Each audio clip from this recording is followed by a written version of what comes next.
Mon père, Bunthong Mantrivong, a été enlevé et emprisonné dans un camp de détention dans le nord du Laos entre 1976 et 1978. Pendant cette période, d'innombrables vies ont été perdues dans des conditions brutales et inhumaines. Ma famille, comme tant d'autres, n'a jamais obtenu justice ni reconnaissance pour les souffrances endurées. Aujourd'hui, j'appelle la communauté internationale à reconnaître et à traiter ces crimes. Ce qui a été fait à mon père et à d'innocentes personnes constitue une atrocité, une violation flagrante des droits humains. Aucune personne, quelles que soient ses circonstances, ne devrait jamais être soumise à une telle cruauté. Pour le peuple lao, il ne s'agit pas de rancune passée, il s'agit d'établir une paix et une justice durables, et de veiller à ce que de tels actes ne se reproduisent jamais. La justice ne peut pas être sélective, et l'histoire ne doit pas être réduite au silence. J'exhorte le monde à être témoin, à demander des comptes et à honorer la mémoire de ceux qui ont été perdus. L'héritage de la violence, de la peur et de l'oppression doit être confronté ouvertement. La véritable guérison et réconciliation nécessitent reconnaissance, vérité et justice. Unissons-nous, au-delà des frontières, pour affirmer que l'humanité ne peut fermer les yeux sur de tels crimes. Que l'histoire de mon père et de tous ceux qui ont souffert soit connue, rappelée et reconnue. Ce n'est qu'alors que nous pourrons espérer construire un avenir où de telles atrocités ne se répéteront jamais. Je m'exprime aujourd'hui pour partager une vérité vécue, mon histoire, et celle de nombreux Laotiens oubliés. Depuis 1975, lorsque le régime communiste a pris le pouvoir au Laos, la vie de tout un peuple a basculé. Le pays s'est fermé, les libertés ont disparu, les terres, les biens, même les animaux domestiques sont devenus propriété collective. Rien ne pouvait être utilisé sans autorisation de l'État. Les anciens fonctionnaires du royaume du Laos ont été arrêtés, démis de leurs fonctions et envoyés dans des camps de rééducation. Beaucoup n'en sont jamais revenus. La population vivait dans la peur, le silence et le manque.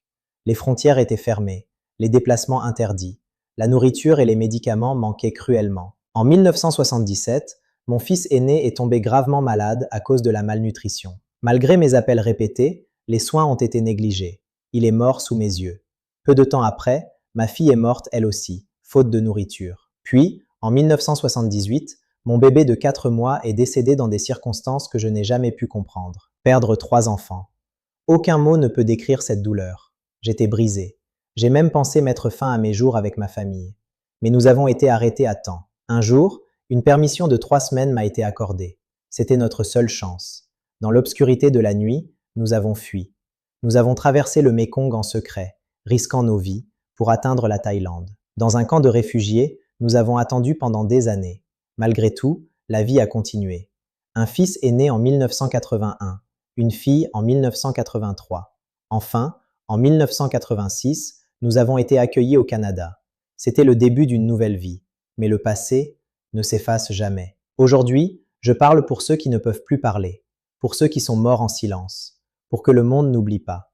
Merci. Voici la version française de votre récit, fidèle et fluide. Souvenir de mon premier jour au Canada. Le 16 octobre 1986 est une date que je n'oublierai jamais. Ce jour-là, ma famille et moi sommes arrivés à l'aéroport de Mirabel, dans la province de Québec, au Canada. Dès que nous avons franchi les portes de l'aéroport, un vent froid nous a accueillis. C'était la première fois de ma vie que je ressentais le froid de l'Amérique du Nord. Des feuilles jaunes couvraient le sol partout. C'était magnifique, mais aussi très étrange pour nous. Mes enfants ont demandé avec curiosité « Est-ce que dans ce pays, les feuilles sont jaunes comme ça toute l'année ?» Ce jour-là, mon frère cadet, ma belle-sœur et notre parrain sont venus nous accueillir. Ils nous ont conduits dans une maison chaleureuse et sécuritaire. Cette maison avait été louée pour nous par le parrain, avec une aide financière de 250 $ par semaine.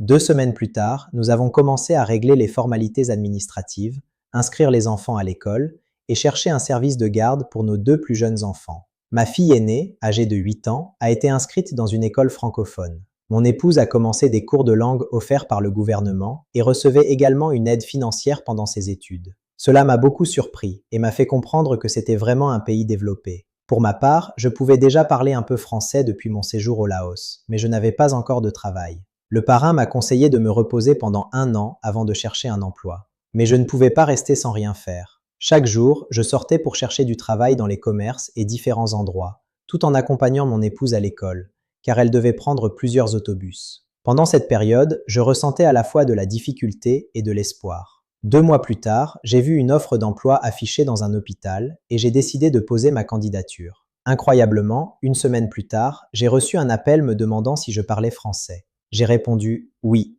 J'ai été convoqué à une entrevue que j'ai réussi assez facilement. Il s'agissait d'un emploi à temps partiel, sur appel, payé 10 dollars de l'heure, alors que les emplois en usine à cette époque ne payaient qu'environ 5 dollars de l'heure. J'étais très heureux. Je travaillais avec beaucoup d'ardeur, car j'avais un objectif, acheter une voiture. Chaque fois que l'hôpital m'appelait, j'y allais immédiatement. Cependant, après 5 mois, j'ai commencé à me sentir très fatigué. Le travail consistait à s'occuper de patients alités, parfois de 8 à 10 personnes par jour. C'était un travail difficile, mais bien rémunéré, et notre parrain était fier de mes efforts. Par la suite, j'ai décidé de déménager en ville, plus près du frère cadet de mon épouse, afin de faciliter mon travail. Cependant, le parrain s'est senti un peu inquiet, pensant que nous n'étions pas satisfaits. Je lui ai alors expliqué clairement que cette maison devrait être offerte à une nouvelle famille qui venait d'arriver, et que l'aide financière devrait être transmise à d'autres personnes dans le besoin.